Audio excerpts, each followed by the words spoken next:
बहीण भावाचं प्रेम नसेल त्याच्याही नशिबात आणि मलाही त्याला एकट्याला सांभाळावं लागेल असे.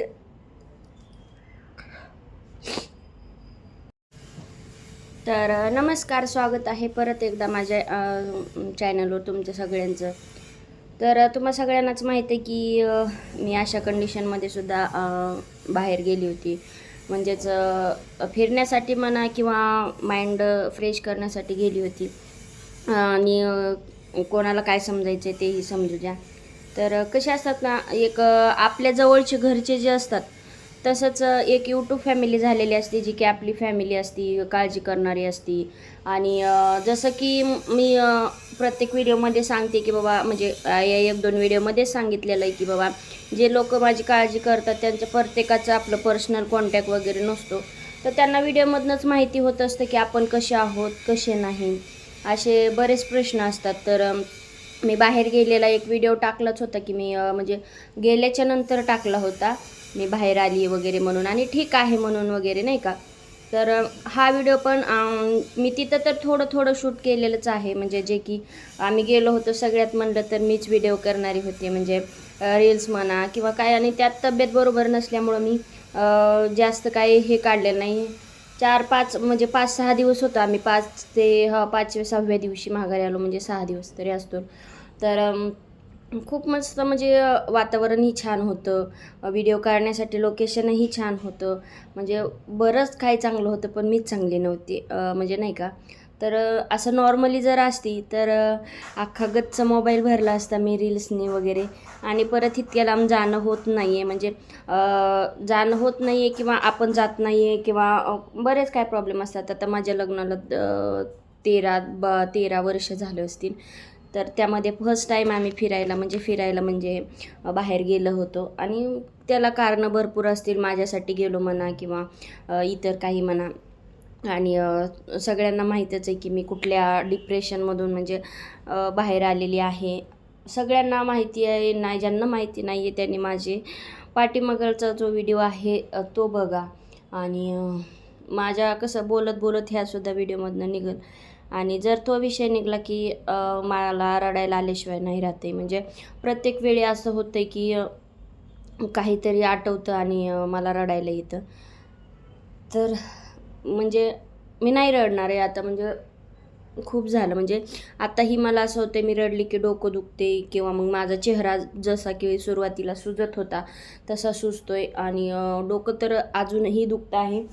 तर झेंडूबाम वगैरे जवळच असतो माझ्या, कारण की खूप डोकं दुखते. आणि प्रत्येक क्षणाक्षणाला गोळी खाणं मला नाही योग्य वाटत आहे, कारण की गोळ्या खाल्ल्यानं पण चांगलं नसतं म्हणतात. तर असं मी आलेली आहे आता, म्हणजे घरी आलेले आहे. आणि माझ्या डिलिव्हरीला होऊन 1 महिना झालेला आहे. तर मी गावी गेली नाही आहे. तर मला गावाकडनं सगळेच बोलवतात की नको राहू, म्हणजे कामं वगैरे करायचे नसतात, थंड पाण्यामध्ये हात वगैरे घालायचे नसतात, म्हणजे बऱ्याच गोष्टी असतात, वजं वगैरे उचलायचे नसतात. ज्यांना झालेलं आहे डिलिव्हरी, म्हणजे सिझेरियन डिलिव्हरी झाली, त्यांना माहीतच असेल. तर नॉर्मलला काही नाही, 1 महिना झालं तरी सगळ्या गोष्टी आपण करू शकतो. पण ज्याच्यावरही वेळ येते ना त्याला कळतं की हो, म्हणजे नाही का.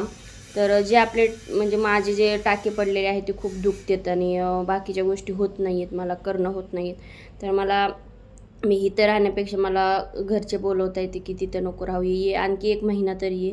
पण मी नाही गेलेली.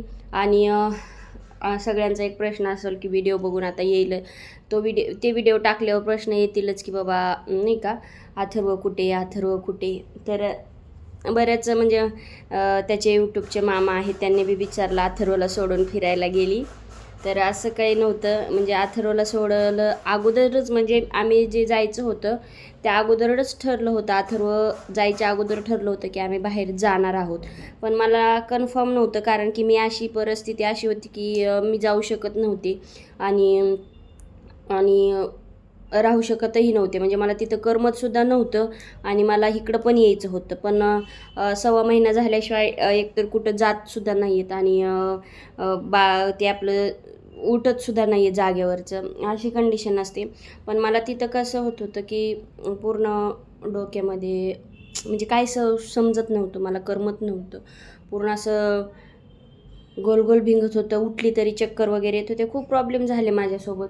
आणि मग त्याच वेळी म्हणजे अथर्व माझा अगोदरच जाणार होता म्हणजे त्याच्या मामाकडं नांदेडला. आणि मग त्यावेळेस मी इकडे येणार होती आणि म्हणजे यायच्या अगोदर अथर्व तिकडे गेला होता. आणि कारण की जरा गावामध्ये थोडा लय म्हणजे त्याचं जरा वेगळं वळण लागलं होतं, काही पण बोलत होता. आणि मग परत इथं आणल्याच्या नंतर स्कूलमध्ये कोणाला तसंच गावाकडच्या सारखं बोलला असता किंवा एखादं काय वाईट शब्द दिला असता तर इथं तर ते चालत नाही आहे ना. म्हणून थोडं त्याला इकडचं बोलणं सोडून तिकडचं थोडंफार शाळेत म्हणजे शाळेत पाठवायच्या अगोदर कव्हर होईल, म्हणजे चांगलं बोलायला शिकल म्हणून त्याला अगोदर पाठवलं. आणि त्याला पाठवल्यानंतर 4-5 दिवसांनी मला घ्यायला आले बाहेर जाण्यासाठी. आणि बरं झालं म्हणजे तो जरी असता तरी त्याला जरी म्हणलं असतं घ्यायचं तर त्यांनी घेऊन आले असते. पण असं होतं की अथर्व कोणाचं ऐकत नाही आहे, एकतर माझंच ऐकतो आणि घाबरत तर बिलकुलच नाही आहे. आणि आगाऊ पण इतका आहे की जर सोबत नेलं असतं तर पूर्ण लक्ष मला त्यालाच द्यावं लागलं असतं आणि ते पॉसिबल नव्हतं. कारण की माझंच मला चालणं होत नव्हतं आणि उठणं बसणं होत नव्हतं. प्रत्येक ठिकाणी उठायला बसायला मला आधार लागत होता आणि त्याला कुठं मी सांभाळणार होते नाही का. तर त्यासाठी त्याला नेलं नाही आहे. आणि म्हणजे नेलं नाही असं नाही, तो तिकडे गेला होता म्हणून नेलं नाही, जवळ असतं तर घ्यावंच लागलं असतं. आणि एक पण आता तिकडून आल्याच्या नंतर असं वाटतं की बरं झालं घेऊन गेलो नाहीत. कारण की तिकडं असं होतं एकदम रिकामं वातावरण, पाणी म्हणजे समुद्रकिनारी, वाळू म्हणजे बरेच काही. आणि तो आवरलाच नसता मला.